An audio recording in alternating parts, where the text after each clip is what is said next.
After a 50-year drought, the Milwaukee Bucks are NBA champions again, and under unique circumstances. The Greek Freak solidified himself as a bona fide superstar, winning his first NBA title at the tender age of 26. But with that in mind, Milwaukee and Giannis are far from the title favorites next season, with teams like Golden State, the Lakers, and Nets sitting atop of that list. Everyone understands the circumstances in which why the Lakers were eliminated in the first round and still are title favorites next season despite that, now adding former MVP Russell Westbrook to the squad. And the Nets, under similar circumstances in the playoffs last season, basically bringing back the same squad as last year with their big three. The Lakers, who had the shortest offseason in NBA history after their 2020 title win, started the season in tremendous fashion before the lack of rest eventually caught up to them. AD and LeBron missed significant time in the regular season, and neither were 100% in their first round loss to the Suns. And the Nets had their own injury problems with the big three, KD, Kyrie, and Harden, who played just 8 games together in the regular season and were facing adversity in the second round of the playoffs against the Bucks, first because of Harden's hamstring and then Kyrie's ankle sprain. But there really should be no controversy when saying that the Nets and the Lakers are the best teams in the NBA, or at least the most talented. So 99% of people should understand why the title odds for next season are the way they are. But when Golden State is concerned, they are the most surprising of the title odds, being as though they didn't make the playoffs for the past 2 years, and they've also missed Klay Thompson for 2 consecutive seasons. But depending on what Klay Thompson returns for the Warriors next season, they'll be better. And with the Warriors drafting 2 promising young talents in Moses Moody and Jonathan Kuminga, it helps make the team more versatile and youthful. And let's not forget that the number 2 pick of 2020 is returning from injury in James Wiseman. So it isn't unrealistic to think that the Warriors can pose a serious threat in the Western Conference next season. They still have their core from that 73-win team with Draymond Green, Stephen Curry, and Klay Thompson, as well as welcoming back Andre Iguodala to the team, who is a veteran presence and could bring that great tenacity on the defensive end that he normally brings, and could be a great voice in the locker room to the new young talent on the team. And on top of that, Andrew Wiggins is still a part of the team, who is coming off one of the best seasons of his career, greatly improving his three-point ability as well as his defense. And the acquisition of Otto Porter could prove to be a dilemma, or could prove to be a great improvement at the power forward position. Otto Porter is a talented individual, but he hasn't shown the ability to stay healthy consistently, never playing more than 28 games throughout the past 2 seasons. He is expected to be a consistent knockdown shooter for the Golden State Warriors, and he has the ability to do that. He just needs to stay healthy. Now, with the Los Angeles Lakers adding Russell Westbrook, it really is hard to tell if he'll help or hurt the Los Angeles Lakers moving forward. Russell Westbrook is one of the most polarizing superstars the NBA has ever seen. But over the years, his style of play has been looked at as a style that cannot win an NBA championship. And with all the talent that Russell Westbrook has shared the court with, it's pretty hard to say that that is not the case. But at the same time, there is an argument that can be made that Russell Westbrook has made some of his co-stars better. Kevin Durant in 2014 won an MVP alongside Russell Westbrook, and Paul George in 2019 had the best statistical season of his career alongside Russell Westbrook and finished 3rd in the MVP voting, and more recently played alongside Bradley Beal,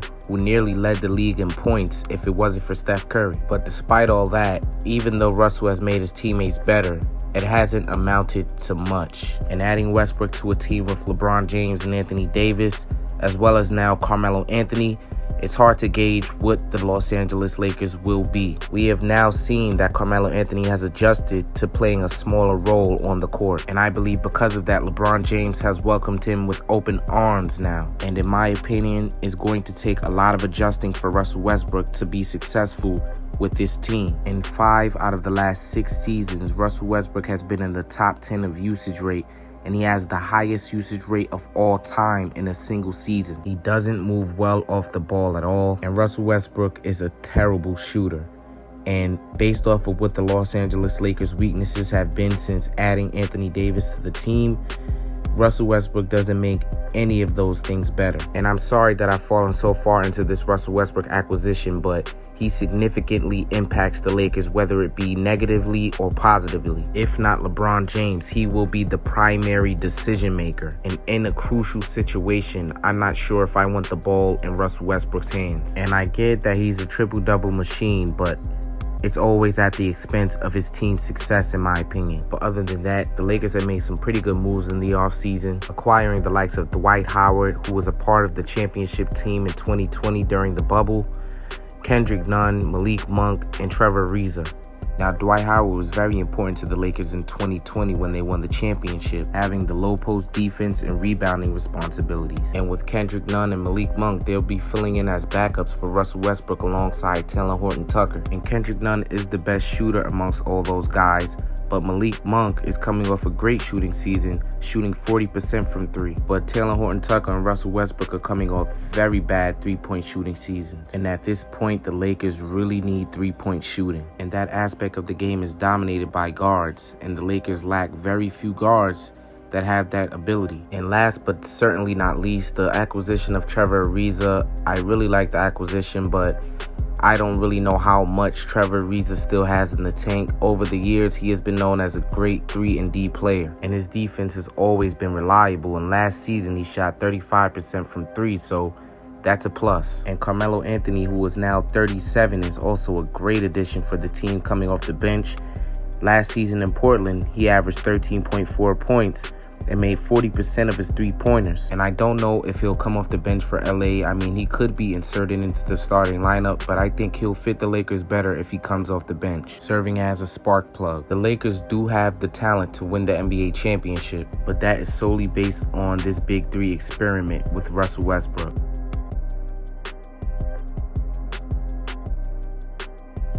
Now, last year, as we all know, the Brooklyn Nets were the favorites to win the NBA title last season, but injuries and a lot of other dilemmas got in the way of that, even heading into the playoffs where they faced the now NBA champions, the Milwaukee Bucks. And in this series, Kevin Durant played with the healthy co-star and Kyrie Irving for about 3 games until Kyrie Irving suffered an ankle sprain in Game 4. And James Harden was already on the shelf for a couple games because he had re-aggravated a hamstring injury in Game 1 that he already had been previously dealing with. So upon all of this, and upon the return of James Harden in Game 5, KD carried the load and delivered one of the greatest playoff performances in NBA history. With the series tied 2 apiece, KD would record 49 points, 10 assists, and 17 rebounds to go up 3-2 on the Milwaukee Bucks. And heading back to Milwaukee, the atmosphere was hot, but it was expected for the Nets to close out in Game 6. But that was not to be. The Bucks would remain in the series, and in Game 7, it will come down to the wire, to which KD hit a big shot that was thought to be a 3, but it was a 2-pointer. Ultimately, the Bucks will win this series, but the performances that KD put on in this series definitely showed his greatness. And with his 2 co-stars not healthy, it only left people to wonder, what if? Basically, 1/3 of the Big Three in Brooklyn was able to take the reigning NBA champions to 7 games. And in my opinion, this team that was battling significant injuries to its stars gave the Milwaukee Bucks a far more challenging battle than the Phoenix Suns did in the NBA Finals. And the Suns were at full strength, and the Nets weren't. Heading into next season, the Nets will bring back their Big Three along with Blake Griffin, as well as Joe Harris and DeAndre Jordan. And at the time that I am making this video, free agency isn't yet over, but I would hope that the Nets are going to go for a solid big man who can be a great post defender, because last season they had a lot of defensive deficiencies. And the Nets have recently added the likes of Patrick Mills and James Johnson, and those are great pickups, but I think the Nets should focus a lot more on getting a solid big man who could defend the post. And it's recently been reported that LaMarcus Aldridge will be coming out of retirement and has been cleared to play. And LaMarcus Aldridge is a brilliant offensive player, but I think the Nets should pursue someone who is defensive first. But either way, in my opinion, the Nets, as currently constructed, are the favorites to win the NBA championship in 2022. But in the comment section below, you guys let me know if I left out anything and who you think will be the 2022 NBA champions. Please make sure you guys leave a like. Please subscribe. Follow me on all my social media platforms, Facebook, Twitter, and Instagram. And thank you for watching.